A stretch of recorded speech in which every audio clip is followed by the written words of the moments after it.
سؤال كويدين واحد سيدا واركت الدولة عصب والشيخ شريف ولو صار سي جيبوتي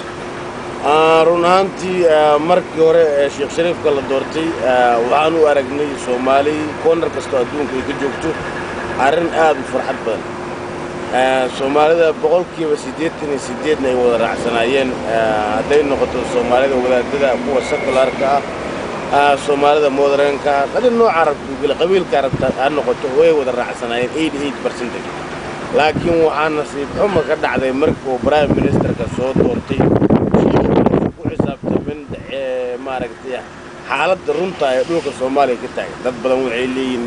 United Nations ka wata Prime Minister kan daada yar oo experience galeen oo wadanka Soomaaliya mar hore ugu dambeysay aan wax maaragtay xafiisan waligiisana soo qaban marka arinta si kastaba waxa la yaab la sheekh sidoo ku arki waayay in nin majarteen oo Cabdullaahi Yuusuf leeyahay